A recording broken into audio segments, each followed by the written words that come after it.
कामरूपिणी विद्यारम्भं करिष्यामि सिद्धे भवतु मे सदा। वसुदेवं सुतं देवं कंसचाणूरमर्दनं देवकी परमानन्दं कृष्णं वन्दे जगद्गुरुं। कृष्णं वन्दे जगद्गुरुं। Hari Om. Yes, can someone recollect what is it that we saw last? From a link and we can move ahead. Yes, please.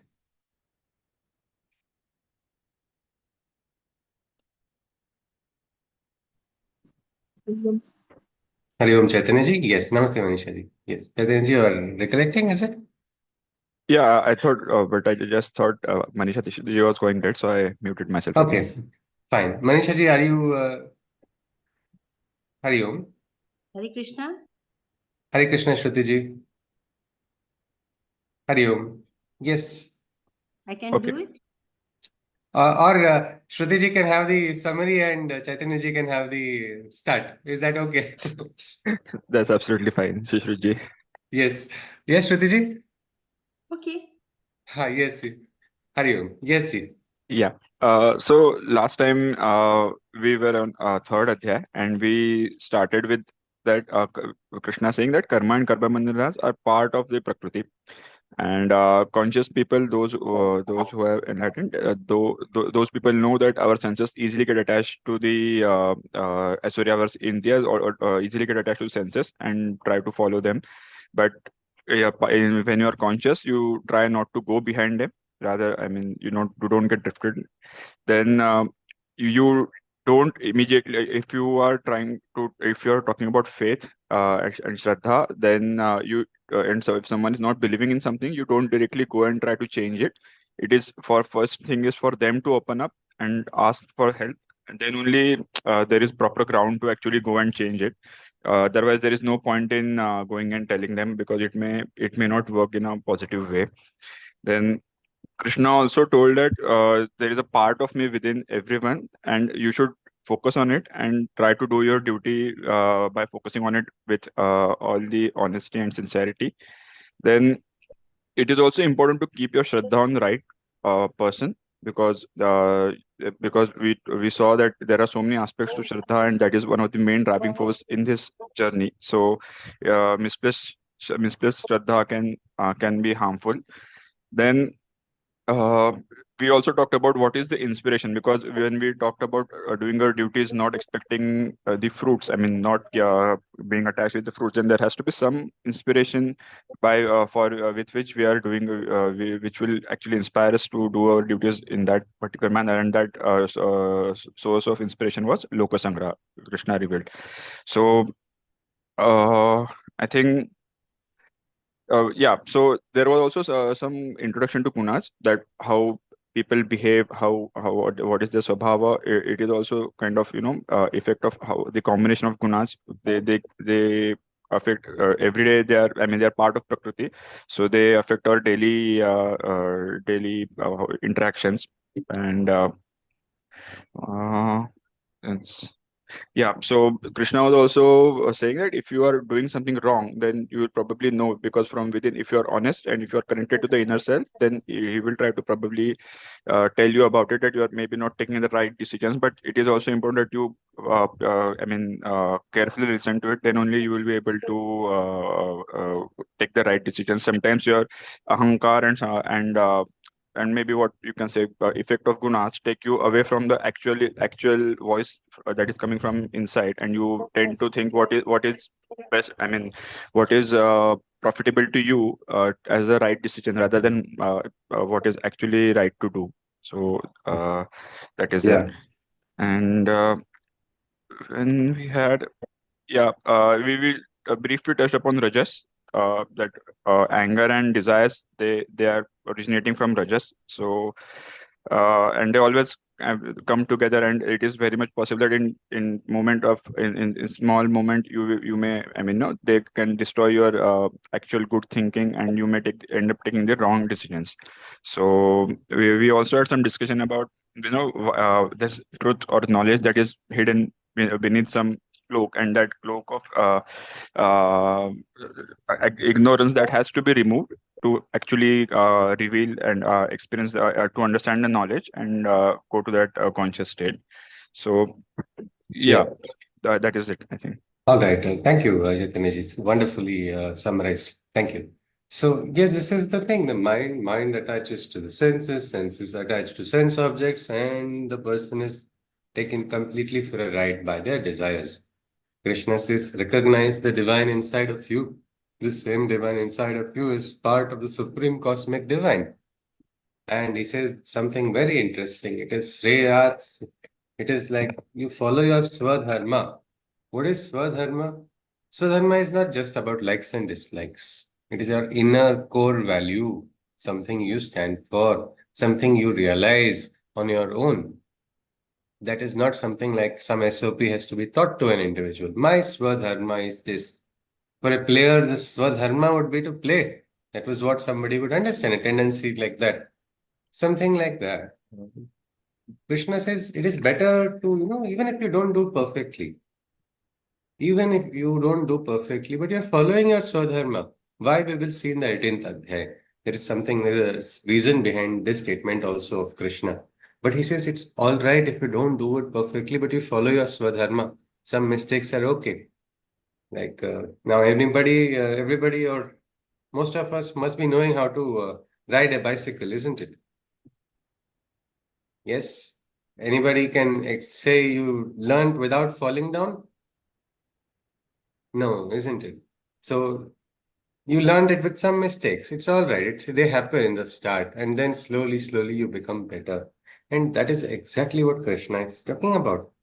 He says it is better because he says paradharmo bhayavaha, meaning you break your core essence or you go against your core values and function. Then there is no greater danger than that. It's okay. Many times people get an option of, say, a job when you're taking it. It's like on the outside, it is so big. You are getting so many perks, so many benefits, but it is not connecting with your core value. Would you take that job?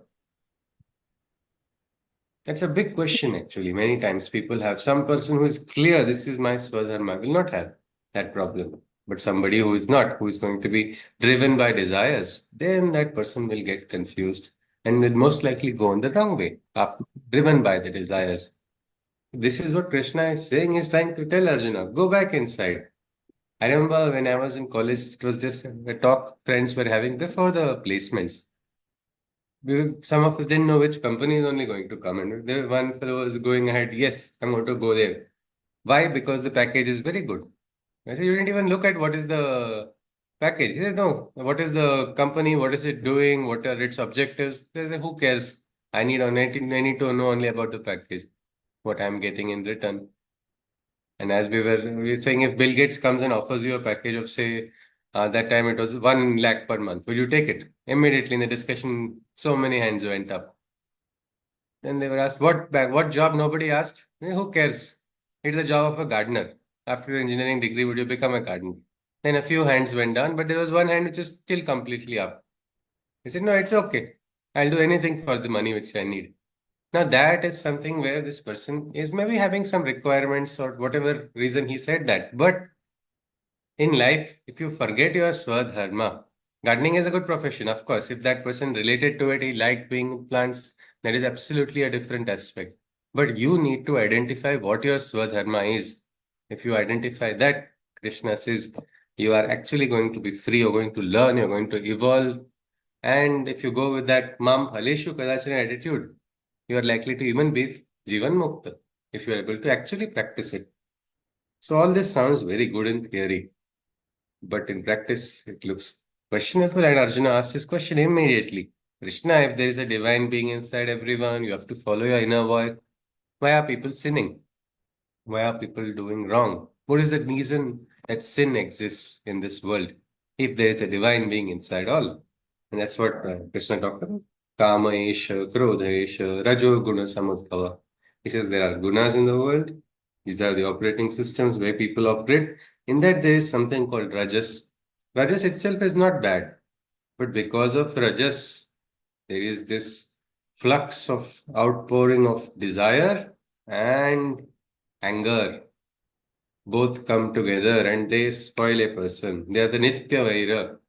Nitya Vairinam. Very recently, one big engineer who was involved in the BrahMos, he has got a punishment, rigorous imprisonment for selling classified state secrets to the enemy state. Yes, Shrutiji, you were saying something? No. Yes, you are right. Isn't it? Yes, very recently. I would not want to name him and unnecessarily shame that individual who is already experiencing the consequences. But the same one was very famous for some of the wonderful innovations he did at a very young age. Unfortunately, he got honey trapped at a young age. And now 14 years rigorous imprisonment. Just yesterday or day first it was declared. Look at what has happened. One moment spoiled even the good punya that he had done. He had reached that state. He had reached very early with innovation and a lot of efforts. But in a moment, it went away because it is this. So knowledge is having a nitya vairi, an eternal enemy. Means what wisdom you have, well, that wisdom can be covered. It can be covered, and it can be covered by these two. Krishna says, he says, we have a mind, we have our intellect. But if senses are your driving factor, if senses alone are your driving factor, then your mind can be cheated.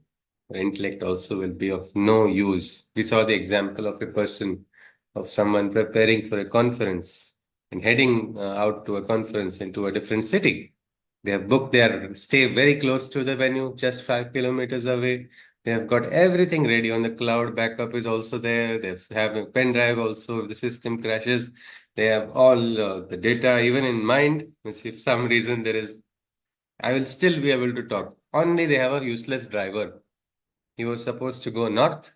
Instead, he is accelerated and started going south. And he's taken you just 1.5 hours after your presentation session is over. It's of no use. All the wisdom that you have, all the knowledge that you have goes waste if you're allowing the desires to drive you away. That's what we should be alert. We should be awake because we look at the 41st shloka. So Krishna is telling Arjuna that his first fight is not against Duryodhana. His first fight is not against the Kauravans also. He's actually in the middle of a war field. He has his opponent standing in front of them. They are ready to even kill him.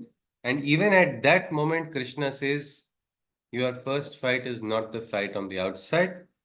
The first fight is the fight that is on the inside. And this is the fight. He says, Tasmat tvam indriyani adav niyamya bharatarshabha apmanam prajahi yenam jnana vijnana nashanam. Therefore, know this, O mighty seeker of light, taming the senses is your first fight. Slay the forces that proliferate the sin. These destroyers of knowledge conquer and win. It is to tame your senses. Taming your senses is the first fight. There are forces at play in the world. We will see Asuri forces, Devi forces, psychological forces at play, constructive forces, destructive forces. What are they? Do they function? Is there some conscious movement, like we say, upward movement? Is there a downward movement also? What is happening? Leaving all that aside, Krishna says, number one fight is this: tame your senses. Slay these forces which are going to take a person to the wrong path. These destroyers of knowledge conquer and win. We also saw Krodhat Bhavati Sammoha, Sammohat Smriti Vibrama, Smriti Vrankshat Buddhi Nashan. Buddhi Nashat Tarishyati means in anger, you become, your memory gets clouded. In your clouded memory, you become forgetful. And in forgetfulness, you even lose your wisdom. You forget your wisdom only. And that ultimately destroys the individual. It's a very vicious cycle there. So let us first tame this. Krishna does not say crush your senses, isn't it? He says tame your senses. He's somebody who has overcome the pull of the senses which take a person in the wrong direction. It's like a horse, isn't it? A wild horse. If you can tame the wild horse, what's going to happen? Well, you will be able to go faster and go ahead, much at a, what we can say, at a rate you cannot imagine also. But if you don't tame it, you can get injured. The wild horse can attack you only. So this is important, and Krishna says this is the first battle. This is the first battle that has to be fought. Let us go in further. Next, why should this be fought? Well, there are levels of consciousness that have to be reached. There are levels of consciousness of the whole new world waiting for us, which we have not yet experienced. There's an adventure. Sri Aurobindo had beautifully written a poem called Invitation. Who will come with me? He throws out the open invitation to journey on into the adventure. Who is that? Who is he brave enough to embrace danger also and walk on this path? Will you walk with me is the invitation. So let us see here. 42nd one. Indriyani paranyahur indriyebhyah param manaha manasastu param buddhir yo buddhehe paratastu saha. I'll just repeat it once more and we'll probably take a few minutes to look at this shloka. Indriyani paranyahur indriyebhyah param manaha manasastu para buddhi yo buddhehe paratastu saha. So there are four stages, four states that Krishna has talked about. First one, he says, beyond the senses, there are supreme is the mind. So for us, when we are in the sense-based consciousness, senses are everything, isn't it? To an addict, sense is everything. I need that smell, I need that taste, I need that. The attachment is so much inside of that person. So that senses, first is the lowermost realm of the senses. They are so powerful that you have to sometimes take a lot of efforts to control. Means just example, I always think of one of my staff. She's now a widow because her husband drank phenol, thinking it's alcohol. It is on the house in the floor. They were in a small house. It's like a hut only where they stayed.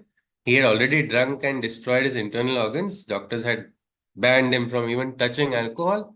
Yet his attachment to the senses was so strong that he said, let everything else go ahead and go to wherever it has to. But I will not let go of my senses. That was the nature, and that was controlling him. He was like a puppet for that desires. And in that, he consumed something which any normal human being would not. You will be able to easily distinguish what one person is taking, what one person is eating. But this desire was so strong.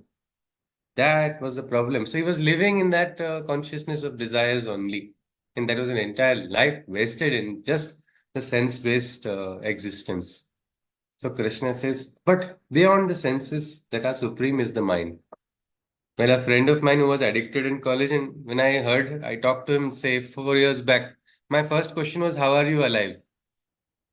Because I knew him so well and he had suddenly gone out of touch. And when I I found him somewhere, I just called him and he said, no, no, I have become completely sober. Now I'm motivating youngsters to walk on the right path. We were both laughing. What a big transformation. So how did it happen? He said, no, he said, I had a good girlfriend who brought me back on the right track.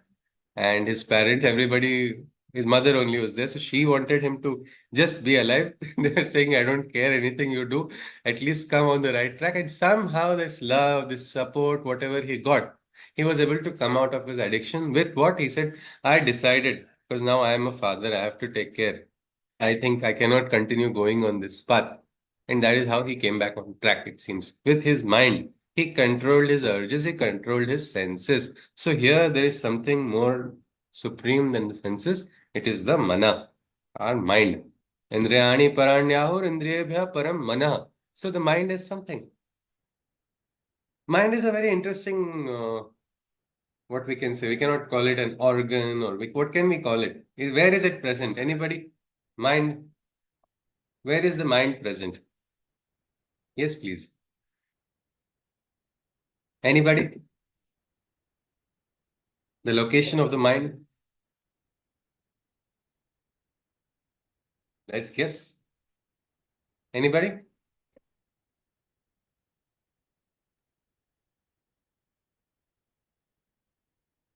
Yes. Where is the mind? Anyone? Is it here?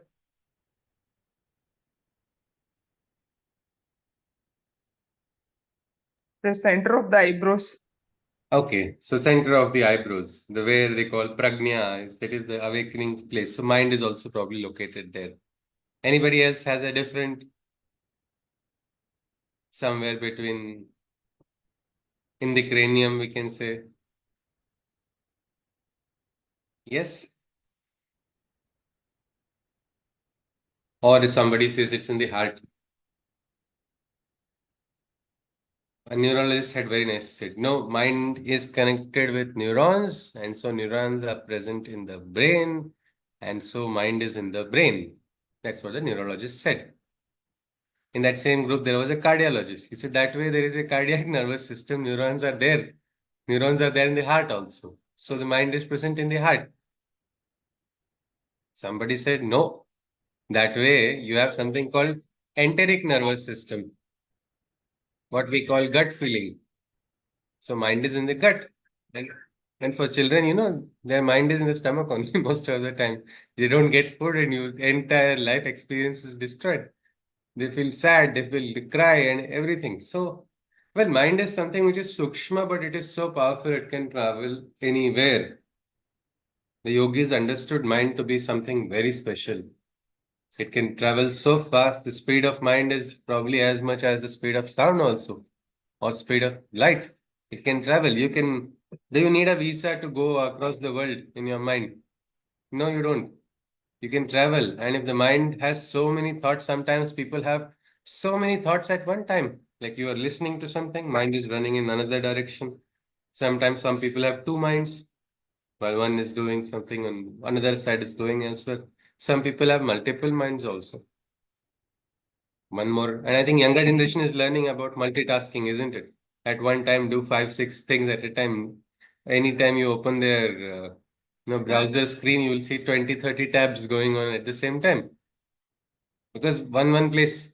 Well, in the ancient times, they had something called avadhana kriya. They were ashtavadhanis, dashavadhanis, 10 particular points of concentration at the same time. So that is what the mind is. It may not be physical. It is something which is sukshma, but it is a part of us. And with the mind, you can control the senses. With the mind, you can change your life experience also.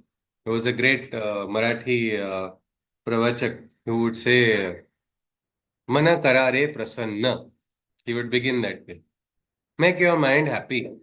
Because when you make your mind happy, what's going to happen? You will only be happy. So it was simple. Or Chhatrapati Shivaji's guru, Samartha Ramdas Swami, he had what they called Manache Shlok. Shlokas for strengthening the mind. So mind is something which is definitely powerful. Much more powerful than the senses. So if you strengthen your mind with different ways, you are going to definitely have some sort of control in your life experience. You will not be on the whim of your senses or the whim of the moments which take you this left side, right side. The mind will give you a firm footing. A strong mind is extremely important. But is mind everything is the question. Does mind have limitations? Or mind is unlimited? Anybody? Yes. Mind has limitations Why is that, Manisha ji? Why do you say that?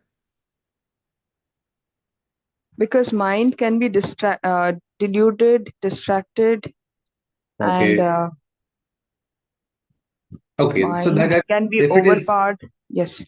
if it is misused, isn't it? That way you are saying if it's misused. Yes. But if it's not misused, does it have limitations? Yes, Shruti ji is adding something? Yeah. Is it something because mind has limitations because of logic? Ah, means its functionality only, it's having a functional limitation. It is its mental logic. It functions. Say like, there is something, we have a binary logic of certain things because there are only two options, isn't it, in a binary. Then came the next system, which was a little bit more than the binary, where we got more options. But again, the limitation is there. You see, where is the mind? If you look at mind as a processor, as a medium, where is it deriving its inputs from? From the indriyas, isn't it? From the senses. And our senses, yes, Chaitanya ji was saying something? Yeah, I was just asking, we talk about mind being limited by the logic, but is logic coming from mind or is it coming from our buddhi? We look at it. Buddhi is something else, yes. But mind is, logic is one of the functioning of the mind. Mind has the ability to rationalize everything. It has to rationalize. It is a functional aspect of the mind. But where do we get our perspectives also? From outside only, isn't it? Mm-hmm. Mind is connected with the indriyas. The indriyas, we hear certain some things. We have been growing, listening to things. We've been seeing things. We've been through our senses, learning, experiencing different smells. They connect with memories. So our life experience is basically an interaction of the mind and the indriyas, isn't it? Yeah. So we are saying mind, the logic of mind or what mind believes is only what it is able to experience through indriyas and then contemplate on Yeah. that, Yes. not Yes. beyond Yes. that. Yes. And the problem is, it is a Raja of a finite kingdom, no? It is a Mm-hmm. Raja of the Indriyas, but Indriyas are finite. If anybody has pets in their house, they'll say, wow, my dog has a greater ability than me to smell. It is more alert in certain aspects. Look at the eagle. It has greater eyesight. My ears, no, my ears are limited. I cannot hear what is ultrasonic and what is infrasonic. Those sounds they don't have any effect. Same with the eyes, visual range. But that does not mean what is outside of the domain of my senses does not exist, isn't it? Who knows? There might be a huge world which is beyond my sensual perception, but it does exist. Only I am not conscious about. So when the input only is limited, what will be the processing and what will be the output? It will again have a limitation. So by virtue of its senses, by that aspect, the mind is limited. So the limitation of mind is brought by the senses. So then if mind is limited, there is something higher than the mind also. Krishna says, Indriyabhya param mana manasastu para buddhi. Buddhi has been introduced. Buddhi has been introduced as a next state, a higher consciousness. What is it? Beyond the mind, the awakened intelligence you find. Let us call it in English, we call it buddhi, we can call it as an awakened intelligence. That which is something which is beyond the mind. Has anybody ever had an experience which is beyond the logic of the mind? Which happens, which you do not understand it. According to logic, you're not able to explain it, but it happens suddenly. It's actually not quantifiable. You cannot rationalize it. Anybody? We call it intuition. Sometimes suddenly it comes from somewhere. You don't know what happened, where it came from. Anybody has some experience like that? If you wish to share, please feel free. Else I will go into the one experience which I know of. All right. Okay. So a participant who is the owner of what we have is a dhaba cafe in Pondicherry. Of course, I'm not doing any advertisement, but she had shared her experience. She shared that every day's routine she would follow. After work, she would go back home, and every day she would walk up the stairs. She would and go to her first floor and sit. And her job was she had one relaxing routine of turning on a particular series which she would watch every day. That was her routine. And after she would start watching regularly, while her neighbor would walk up the stairs, and there would be a small greeting and hi, and that is all. And that person would continue going up. This was a everyday routine, nothing different. So one day while watching, she was watching as usual. After at the end of the day, tired and chalo, let me relax. And that time, same thing happened. But from somewhere, she got a feeling, and she got what we call gut feeling. We call it intuition. We call premonition, whatever you want to call it. She got that. Let's go and check on that neighbor for no reason. She's just watching the TV. But that was so strong, it was irritating her and not allowing her to have a peaceful experience of the TV only. So she said, okay, let me just close this. I'll go and see. When she went out, she was shocked to see her neighbor had collapsed on the stairs only. Immediately she called the ambulance and she took the person to the patient. He became now a patient, and the patient was taken care of by the doctor. The doctor said, "You brought on the right time." But she says, I shudder to think if I had not listened to it. But if I go a little deeper, she says, I don't know from where I got it, why I got that feeling. There is no logic. There is nothing. I'm not able to understand from where it came. But she says it's not her own, genius or her own personal ability. She says it came from somewhere. That thought came and it was so strong that I actually didn't like that thought, she said. I didn't want that thought, but because I didn't want that nagging, I went to do it. And it turned out to be life-saving for, she became a savior of her neighbor. Her life has been saved. How beautiful is that? Or one anesthesia resident shared her experience. A young resident, he had one particular, they were not able to diagnose a patient, and without diagnosis, treatment cannot be done. So that's like the biggest roadblock. And all the SOPs of, the different ways you have to proceed to check, these were all done and nothing they were able to find out. Suddenly, she got what we call gut feeling that she should go and do a particular test. She went to her senior. This is not the case where you do such tests. It's not required because logically she also agreed because on the outside it doesn't look like any reason for that test to be done. It's just a waste of time. But again, that feeling came. No, no, no, I should do it. She went to the technician. She said, it's on me. Bhaiya, please do this test and let me know. If anybody, seniors ask me, I will bear the responsibility for asking you to do this. But please do this. Out of the protocol. She did that. And that test turned positive. And immediately the doctors identified this was the reason. Acha, chalo, theek hai, diagnosis to ho gaya. Let us now start working on the treatment. And all the seniors also praised her. But she says, even now, I don't know where that came from. It came from outside suddenly. So there are moments, there are places where we become receptive of higher consciousness. And that time the mind becomes like an antenna. It is able to receive. Here, Krishna has told the name Buddhi for that higher consciousness. Sri Aurobindo has also described the levels of consciousness beyond the mind. There are so many levels. We say there's something called higher mind, there's something called illumined mind, there's something called overmind, there's something called supermind. These have been beautifully described. Again, as my logic works, no, so I tried to write it down in logic and describe this. Okay, this is level 1, like level 2, level 3. Beautiful 80 pages, 90 pages I wrote. And what did I do after that? I took the delete button, pressed that, I deleted it because it was of no use. It's not like it is in level 1, level 2, level 3 like we have in games. These are levels which are sometimes intersecting. These are levels which are spheres. And what happens then? So many levels of mind, we'll have to say ourselves, don't mind.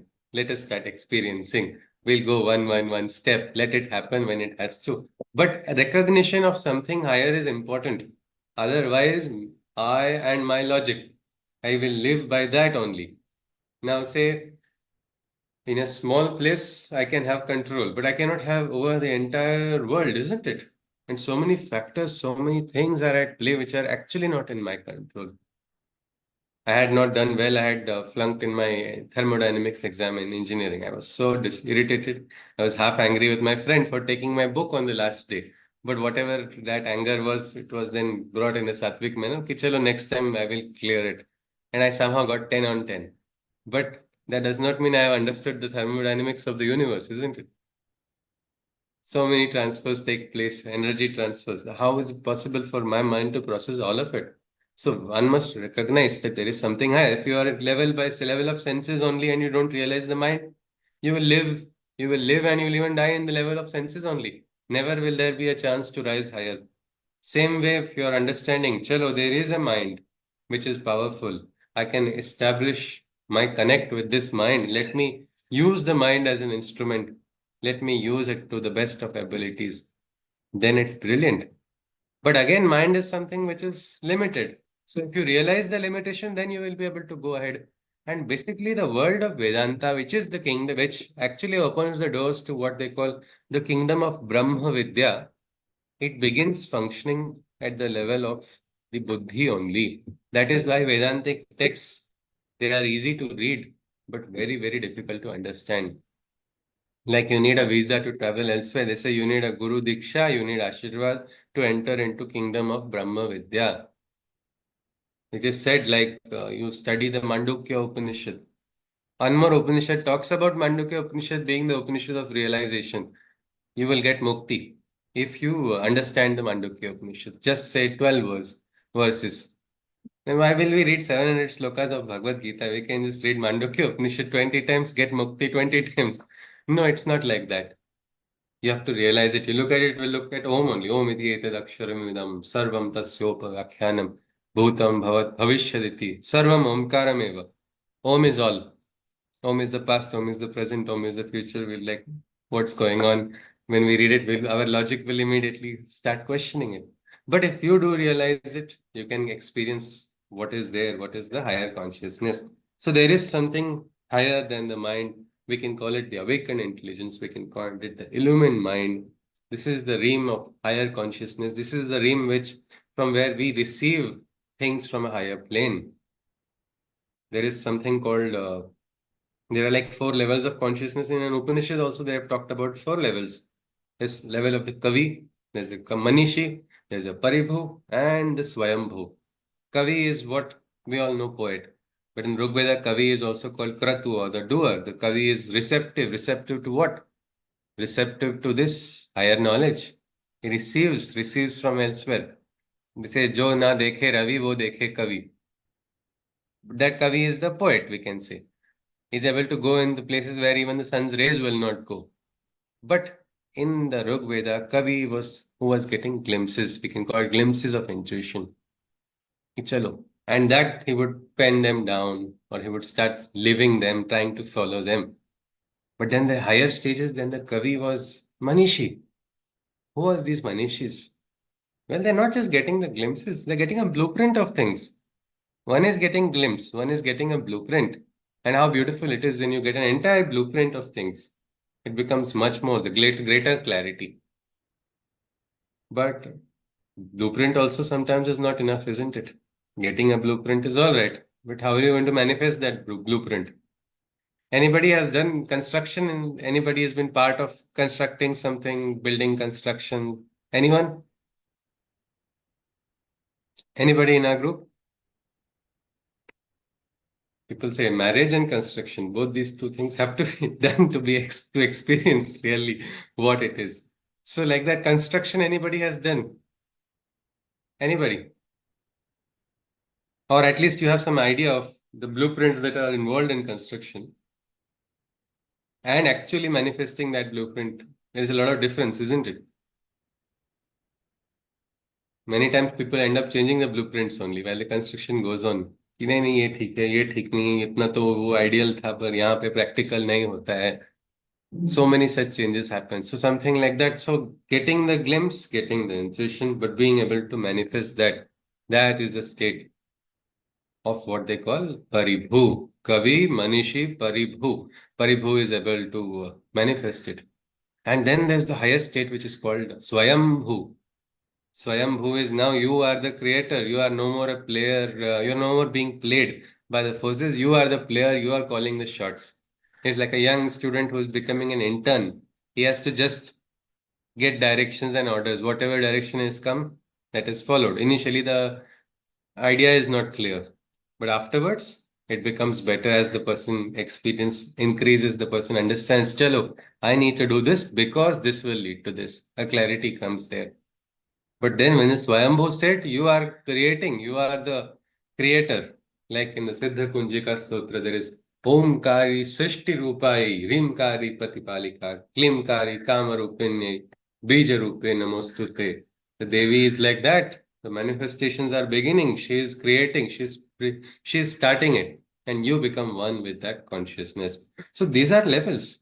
So if you see Indriyani Paranya or Indriyabhya Paramanaha, Manasastu para buddhi. So buddhi is high, but buddhi also has a limitation because there is something higher than buddhi. Your buddhi paratastu saha. Saha is what? In Sanskrit, it means that. What is that? Well, tattvamasi, the highest that. Or if you understand tattvamasi, you will also say sohamasmi. Because your difference, the difference between the tat and aham will disappear.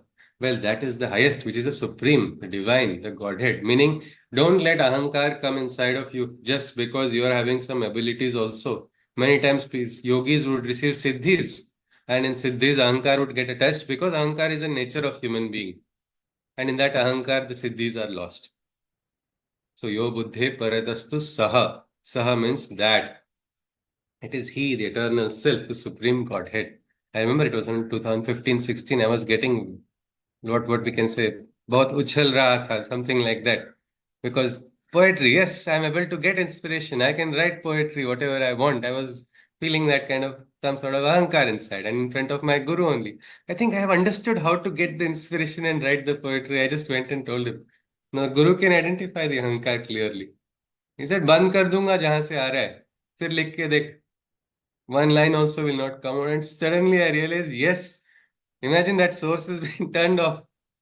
Wi-Fi connection turned switched off. What's going to happen? Nothing. No matter what system you're having, it may be the most latest system also. It will not work. So this ahankar has to be thrown away and recognize that yes, there is something beyond the human consciousness. Saha, that is the high knowledge. Recognize that and continue your life experience, because these are the levels of consciousness which Krishna talks about. Why is he given this to Arjuna? Because right now Arjuna is in one state of what? Lowest consciousness, isn't it? He wanted to end his life. He's in sorrow, he's in depression right now. Why? If we look at these four states, can somebody tell me Arjuna is right now hovering in which level? Is it in the Indriyas? Is it in the Mana? Or is it in the Buddhi? Or is it Saha, the highest one? Anybody? Arjuna's right now, his mind is attached to what? Indriyas. Indriyas, isn't it? I did not like what I saw. And mind is attached to those, what he has seen, the sense objects. No, no, not Drona, not Bhishma, not like this. I didn't want this. And that has taken complete control. So this is what mind is, a springboard. You have to use the mind to go into the higher state of consciousness, but not get attached into it. That's the problem. And Krishna reveals this knowledge to Arjuna. He says this. He says, Evam buddhe, evam buddhehe param buddhva संस्तभ्यात्मम अभ्यात्मा न मात्मना जहि शत्रुम महाबाहो काम रूपम दुरासदम. This, hey Mahabaho, this is the great Shatru. You know, this Shatru has to be slain. Which is it? He says, with this knowledge of the Supreme Self, with this knowledge, which knowledge he's talking about? He's talking about the levels of consciousness. Become conscious that there is, even beyond all of this, there is a Supreme Self. Become conscious of that Supreme Self at least. That is sufficient. Assailing your mind and intellect, gather yourself. These forces that are attacking your mind and intellect, so gather yourself. Don't scatter your consciousness. Gather it, let it become concentrated. Focus on the divine. Oh, mighty armed one, this formidable enemy, you must slay. You must slay this enemy. Destroy desire, for truth's light to make way. This is the way. He says, Jahi Shatru. This Shatru has to be destroyed, because that destruction of this enemy only will allow light to come through. Light of realization. Unless you do that, you will not be able to. The very light itself means knowledge only, isn't it? We have the symbolism of light. Anybody has heard of the Gayatri Mantra? Why? What is the Gayatri Mantra connected to? Anybody? Can you just tell me something about it? What do we meditate upon? We're asked to focus upon something. Om Bhur Bhuvasvaha Tat Savitur Varenyam Bhargo Devasya Dhimahi Dhiyo Yona Prachodayat. Is it because we want solar energy which we want to register into some photovoltaic cell? We have to look at the sun. Or what is it? Anybody has heard of this Gayatri Mantra?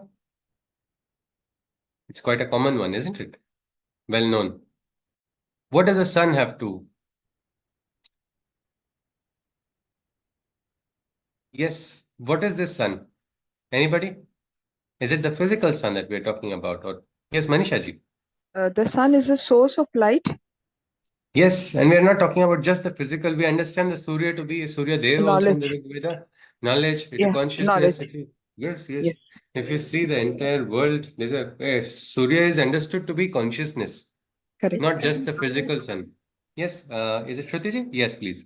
is it, I mean, maybe to dispel darkness. I mean, this thing is that Ah. the light dispelling darkness, our ignorance for awakening. Yes, yes, yes. The dispelling of darkness for the awakening of the knowledge. Yes, that is true. And Surya was considered a conscious force. Means the sun that we see, the physical sun that we describe, is actually outer manifestation of what was Sri Aurobindo called Savita Surya, a yonder sun, which is the light of illumination that manifests as this. So through this, may that light inspire my intellect. Diyo yona prachodayat. Let that light of consciousness manifest my intellect. I mean, inspire my intellect. Let it make me raise my consciousness. That is the entire purpose of that mantra itself. So Krishna is trying to ask Arjuna, focus there, focus to that high stand. It's like a bird in a cage. The bird in a cage is going to be fed, isn't it? Whatever morsels are fed, only that the bird can eat. And that is the cage of desire. When you are in desires, you are going to be fed only something, and your desire, whatever, you will get half satisfaction. But suddenly, one day, one person opens the door of the cage, and there's a window, and from the window, the bird sees that, wow, so many other great Rajahamsas are there. Then he'll say, yes, I am the Rajahamsa. The Manasarovar is my home. I will not be fed morsels by somebody and my life satisfied. Instead, I will eat the fresh lotus seeds that I myself, let me spread my wings, let me fly. That realization shall come. Karthik ji is saying something? Yes, sir? No, all right. No, So this accidentally. is, Sorry. all right, no problem. So that is what Krishna is saying. He says, destroy desire for truth's light to make way. Connect with the higher consciousness. And then Krishna goes on. He opens the gates of knowledge in the fourth adhyay. He reveals some of the beautiful, metaphysical secrets. The way why he is called Yogeshwara, Lord of Yoga, and he says there is a secret. This is a secret, a metaphysical secret. Now Krishna goes on. He says, let us continue. Sri Bhagavan Uvacha, the first shloka of the fourth adhyaya. Imam vivasvate yogam proktavanaham avyayam vivasvan manave praha manurikshva ka bravit. And his lordship Sri Krishna spoke. The way of yoga I first thought the sun, who then revealed to Manu, who was the first mortal one. And this knowledge of the first king Ikshvaku, Manu transferred. Thus, in this way, knowledge passed on from the first word. So this yoga is what? The knowledge, the secret of existence. Well, he says, I taught it to the Surya Dev. Krishna is now suddenly revealing he is more than what Arjuna recognizes. He's saying this, that I taught the Surya. The Surya passed on the wisdom to Manu, who received it through his sadhana. He was the first of the beings, the first of the conscious ones. And this Manu transferred to King Ikshvaku. And thus the knowledge was passed on in succession. In this parampara, it was passed on. My one question is,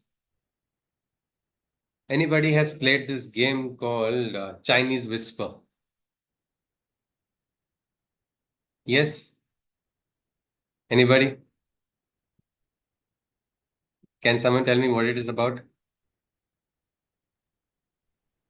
Yeah, Karthik ji. Yes, sir. It's basically how information gets diluted as it is transferred. Yeah, Uh, so people are made to stand in a line, isn't it? So one person whispers something in one ear in the start, he has to whisper to the next, next to next. And in the end, what happens? Yes, Karthik ji? the last person, the information coming from the last person is not the same as the Yeah, original. yeah. It's played in parties and functions, especially children really enjoy this because it is something very interesting. But this happens.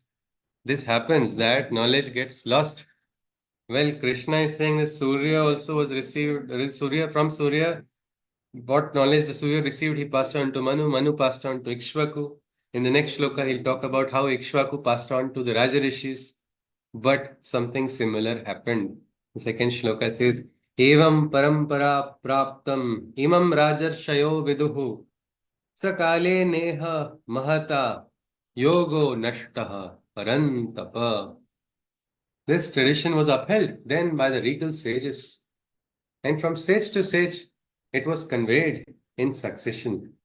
O Arjuna, this knowledge that was passed on by the sages with the passage of time got lost in transmission. There was a loss in transmission. This is very human, isn't it? Human nature only, isn't it? We perceive a portion, and then when we try to pass it on, a little bit more of that is lost.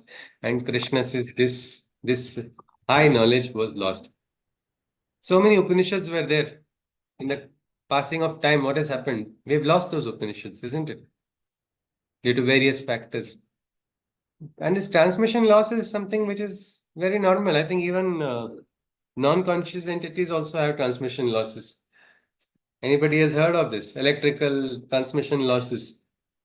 Engineers in the calculations, you have to calculate that some loss will take place in the transmission lines and towers, because there are different, they have classified different types of losses like heating losses, other losses, so many such aspects.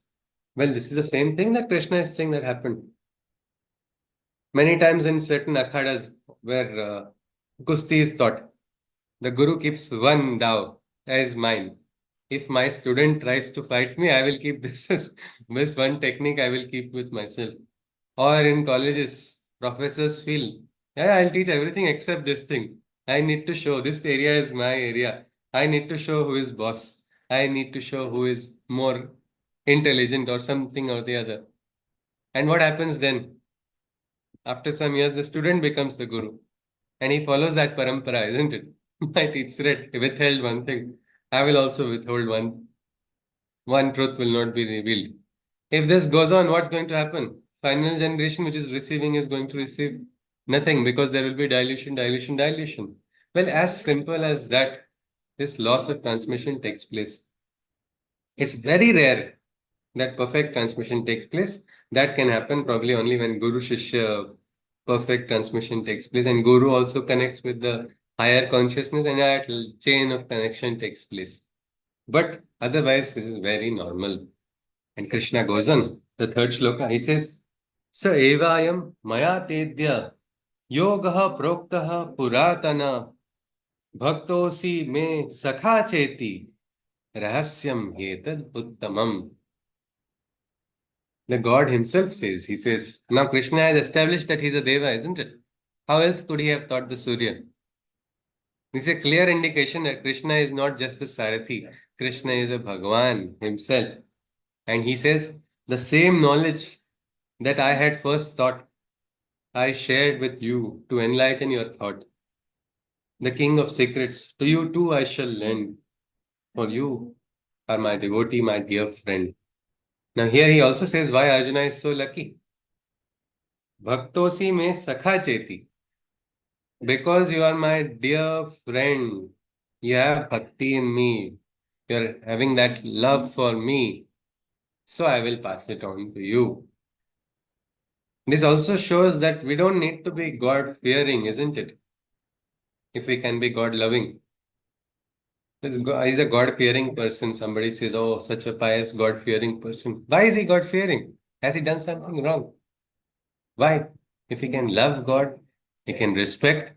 He doesn't have to have fear as a driving factor in sadhana. Love is a greater factor, and this is something Krishna says.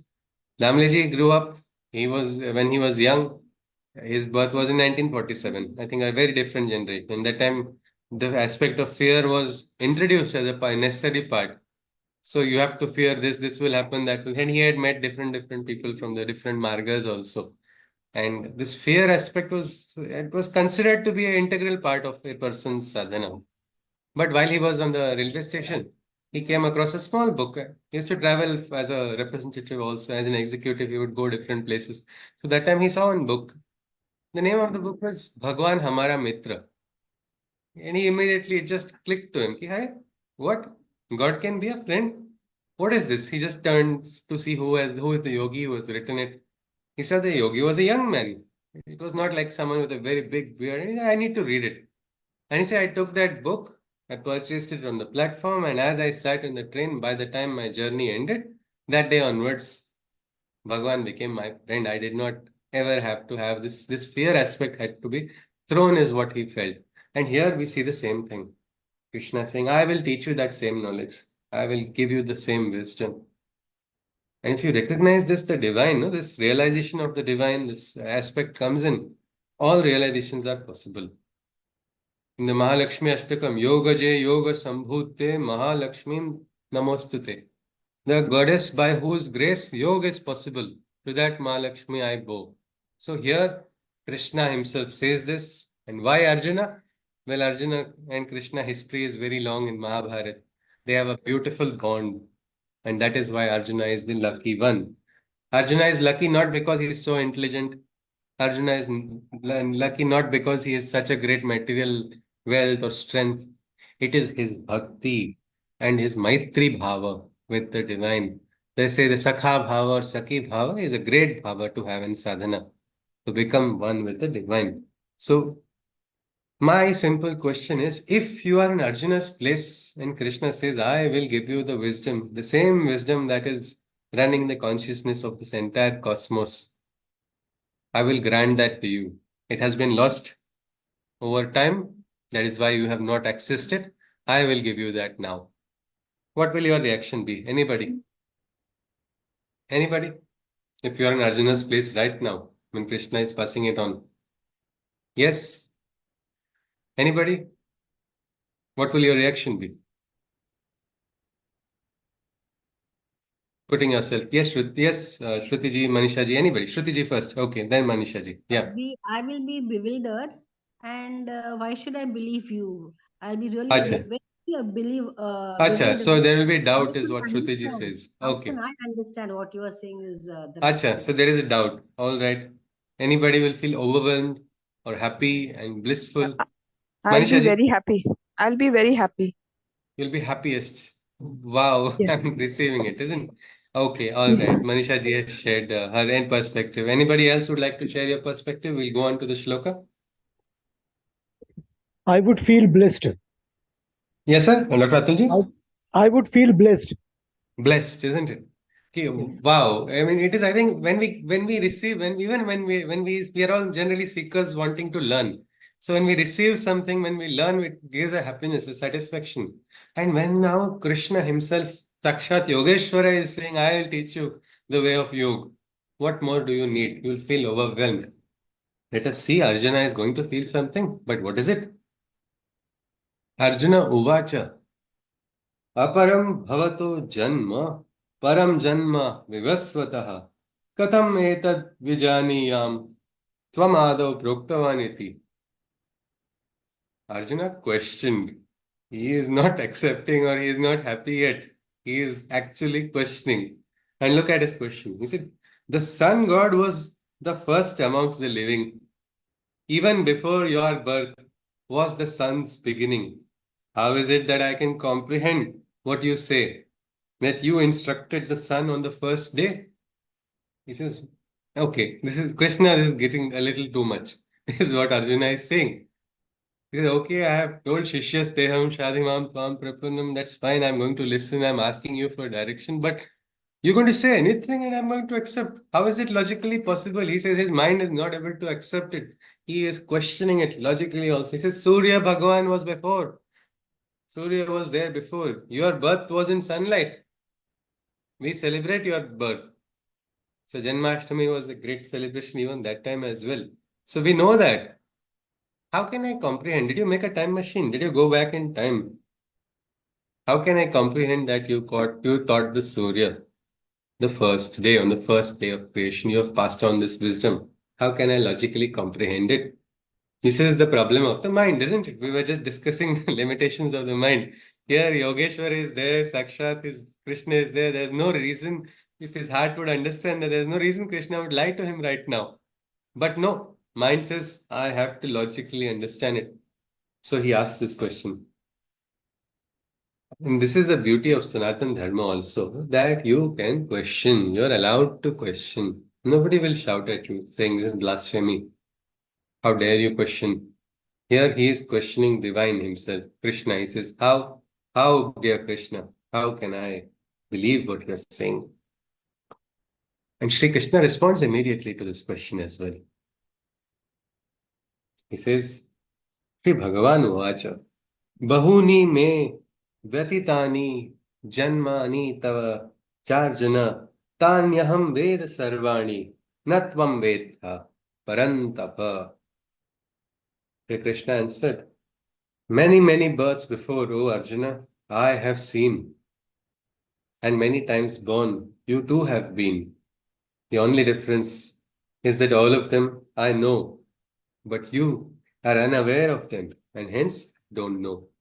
So we stop at this shloka. Krishna says, Arjuna, well, he understands Arjuna's perspective and very lovingly responds. He says, Arjuna, you have seen many births. I too have. Only the difference between Arjuna and Krishna is that one is conscious, another is unconscious. So this shows that Krishna is referring to his another rupa, isn't it? When he taught it to the Surya. And he has realized that. And that is the entire difference. The Smriti is there, he is conscious. Vismriti leads to unconsciousness only. And that is the difference between Arjuna and Krishna. We will stop here today and then we will continue. If anybody has any queries, you are welcome. After which you can have a summary as well. Regarding the shloka or these two shlokas, anybody wishes to ask or share something, you're welcome, or we'll look at the summary today.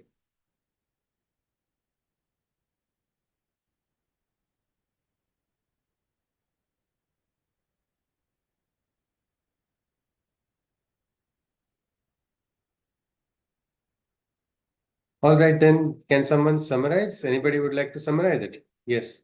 Shruti, yes, please. Hare Krishna. Hi, Krishna ji. Yes, I shall try and see what I've understood today. Yes, And please correct me if I'm, of course, definitely wrong. So we Ji. started with the two instruments, which should be our drivers, and we should be the one driving.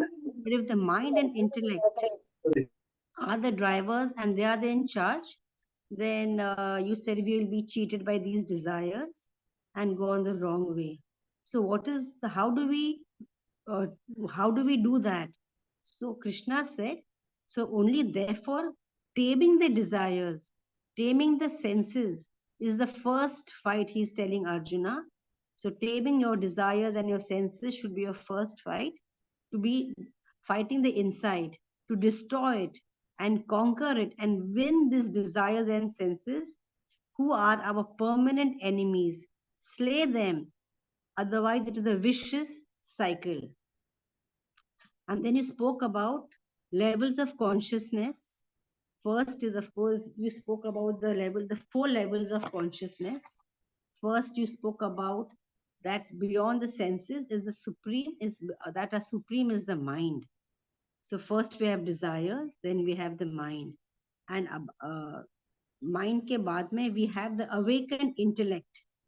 And if man is the Raja of our senses, but it is a Sukshma, it is very, very super fast. The mind is very, very super fast, very Sukshma, infinite. But mind also has limitations through functional logic of senses. So about this mind is the intellect, the buddhi. About this realm of mind is the buddhi, intellect, the awakened intelligence. And this intellect, as you called it, about the logic, the functional logic of the mind is the supra logic, awakened intelligence. And at the same time, you also give the example of Swami Ramdas, who had a strong mind, who had a very, very strong mind. Then you even spoke about Sri Aurobindo's talks about the levels of consciousness and illuminated mind and higher intellect and all that, which has to be the springboard of the mind. And then you spoke that beyond all this, of the mind to high intellect, behind all this is that supreme Godhead, the supreme Godhead, which has to be recognized as supreme. So we should learn to recognize what is supreme. That is very, very important. So first you spoke about desires, then mind, intellect, and above all is the supreme God as the supreme divine, which we have to be very, very conscious. And then you even spoke about the Kavi, Manishi, Paribu, and Swayambhu, the poet, mind, blueprint, and the creator, the inspirator, Swayambhu, which you explained to us about, the creator. And then Krishna reveals this knowledge to Arjuna. Because why? With the supreme knowledge of supreme divine, he's wanting Arjuna to slay and conquer and realize and gather himself. Krishna is saying, you gather yourself and try and destroy these desires first within you to overtake you so that they don't overtake you. Become conscious for a light of knowledge and become more conscious to awakening. This is what Krishna had told him. And then you started the new chapter about the secret of metaphysical, which Krishna has revealed, the higher truth and Gnan. He's saying, Lord Krishna spoke about this knowledge because Krishna is also called Yogeshwara, and he talks about the tradition or the chain of knowledge which has been passed, which he himself has first given this chain of knowledge to Surya, then to Manu, then Ishavaku, and he has said that all this is conveyed with passage of time, but with passage of time, this knowledge is distorted like Chinese whispers and even got lost and hidden in transition and transmission. But Krishna is saying, Krishna is Bhagwan. So Krishna is saying it is all is not lost since I myself have taught it. So with this Puratan knowledge, since Arjuna, I will tell you again, this Puratan knowledge, Arjuna, I will tell you again, this secret, since Arjuna, you are my dear friend, you mentioned the word Sakha and Mitra, and sincere Bhakt devotee. So this supreme secret, I will tell you. And as you said, make God our friend, Bhagwan Hamara Mitra. So we have to be God loving and not God fearing. We need to be friends of Krishna, same way as Arjuna is his dear friend and Bhakt. So Krishna is again telling him this secret. And Arjuna is, of course, questioning logically that how do I understand, how do I comprehend that this supreme knowledge which you first told the great Surya was also before you? So how do I comprehend this? But you said our beauty of Sanatan Dharma is so nice that anybody can ask questions. And Krishna very lovingly and patiently, he tells Arjuna that there are many things you don't know because you are not as conscious. I know everything about this Punarjanma. Krishna has the understanding of previous births, and Arjuna is not yet conscious about all this. And we stopped here. Beautifully said, Shruti. Absolutely. So this is the entire aspect about knowing. Yoga means oneness with the divine. A lot of people equate yoga to yogasan or the exercise only. So if they were to read the shloka, they will actually visualize Krishna telling the Surya how to do Surya Namaskar. Because what is this knowledge that is being passed? It is that consciousness. It is that consciousness which is, it is still accessible. It is just avyakta. It is not yet been manifest, but it is present. It is something which each of us can connect to. And Krishna says, I shall connect you to it, Arjuna. But see the nature of human mind. It questions. And we have freedom to question, that is true. But many times your questions decide the route, isn't it? The question is deciding. So Arjuna will have to start asking the right questions. He'll get deeper, greater answers. But right now, Arjuna's level, because of his senses, it is not that Arjuna is not a conscious being, but momentarily his indriyas have taken control. So his lowering of consciousness takes place. So that is why his mind is now attaching. Mind is something which is very sukshma, which is very subtle. But on the mind, sanskaras can be easily made. So here, right now, there is a sanskar of doubt and fear and all of this, and Krishna has to take personal efforts to remove that, to make him realize a higher consciousness. He also says so beautifully and with such humility, he says, the only difference between you and me is I know of my births and you do not know. How beautiful is that? Yes, Chaitanya wants to say something? Yeah, actually, I was just going to ask that, and it may sound a little stupid, but is there No, any no. reason, or are we going to see why the arrangement is like this, that you are not aware about your previous birth? Because it Acha, may have, acha. I mean, it Ah. may be a single fight that everyone might be fighting if they were aware of the what has happened previously, rather than so many manifestations Okay, fighting over other things. okay, all right. That's interesting. But I'm just saying is, what if you saw in your last birth that I was the one who killed you? What would happen? That would become it's something like that, isn't it? Badla lena padega. Somebody I know actually got some memories of her last birth, and they were horrid, horrid. And so she gets nightmares, and she's trapped in that only.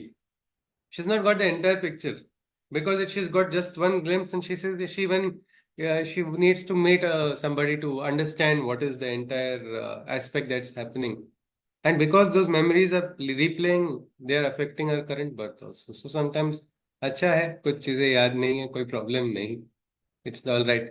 But if you get a full consciousness, you will actually know because many times why I am falling, why I am fallen, why I have fallen. Now you will be there might be an answer to it because there is a chain of Correct. consciousness. Actually, that is what I was asking, because many times maybe in current life we don't know why we are in the situation that we are in, and if the Yeah. answer lies somewhere before your birth or something from coming from last birth, if something is like that, then It can give us peace of mind. You are saying it may give us some peace of mind, but there's no guarantee of the peace of mind also. So that is one way it's all right. Instead, if we want peace of mind, why not directly look at that?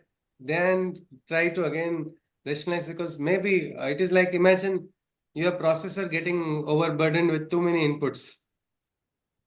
That would you need your processor has to get upgraded, no? So if correct. you want to become conscious like Krishna, you'll have to probably improve your ability to process the man, apamana, tulya, stuti, ninda, all of that like a balance. You'll have to be able to go to that state. And there are yogis who are able to understand.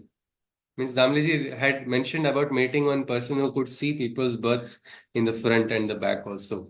He had gone and pressed him and asked him, "Ki, what do you see?" With a little hesitation. That person then went in and said, "I see you walking on the banks of Yamuna with a just a towel around it." So that was some other life. What right now, what happens many times people get lost and confused in the other, and the realities merge, no?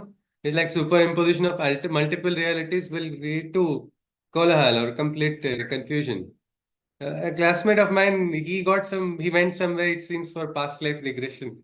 And he said his mother was the Raja and she cut his hand. I was looking at him, what are you talking about? And he says, no, no, I was having tears, so many tears flowing. And I said, now what are you going to do? Are you going to take revenge? Then he said, stop joking. I'm not, I was just, at least he was able to process it with a pinch of salt. But maybe we do not need to know all of it at the moment. Let the divine decide the moment of knowing. But when we do realize, means even this person who is having nightmares, the reason the person is having nightmares is because the link has not been established, isn't it? So there may be a reason why somebody is having it. Some people can see some things so much ahead. For me, sometimes I'm not able to see what is under my nose only. So I would rather, for me, it is like, chalo theek hai. Ye theek hai, I have not got that experience. It's the will of the divine. But our aspect, we can try to see is this. What Krishna is saying that this is the difference. So maybe when we become conscious, there are moments of consciousness. They can come in. So yes, that is all, Chaitanya ji. All right. Yeah. So let us conclude with the Shanti mantra. Hari Om. Sarve bhavantu sukhinah. Sarve santu niramayah. Sarve bhadrani pashyantu. Ma kashit dukkha bhag bhavet. Hari Om Tatsat. Krishnam Vande Jagatguru. Hari Om. Karthik ji, were you adding something or your screen had got unmuted? I missed it. No, Yes, please. no, no. I was just wondering if it's actually possible to uh, have visions of your previous life. I've only seen it happening in movies. I didn't know it's actually possible. And then there are people who, but again, how will you verify it? Isn't it quantifically? Exactly. That's the thing. So there, it's a question of experience, which is what we can say beyond our understanding of current science. But there are people who have no reason to lie. Also, some of them, like this person who is having nightmares, she's actually, become a victim without actually experiencing that in this birth. and that is just a playing. Is it is from the subconscious or is it from somewhere else? These are all things which we cannot dissect. Let it be. It is like at least when we can just keep it in abeyance, at least when it has to come. Best experience is what when you experience it only, isn't it? Rather Yeah. than The fruit of somebody the else. pudding is when you eat it. Yeah, absolutely. Perfectly said. So let us have our own pudding. We'll not eat from anybody else's plate also. Let us have our own fresh pudding for ourselves. Let that experience come if it has to. The best aspect is if it has to, you leave it, no? That is one very nice clause you can add to all prayers. I want this, but if you want to give it to me. That aspect is very nice. It saves us from a lot of karma bandhanas of expectations also. Yes, yes. All right, then. So looking forward. Tomorrow we'll continue with this adhyay. And today is a big day in Bharat. We are going to hear the results of the voting. So let us see. Yes. Looking forward to it. Yes, yes. All right. Okay. Hari Om. Hari Om. Hari Om. Namaskar. Hari Om. Hari Om. Hari Om. Hari Hari Om. Om. Hari Om. Yeah. Hari Om. If there are no queries, I'll close the session. Yes, yes. Hari Om.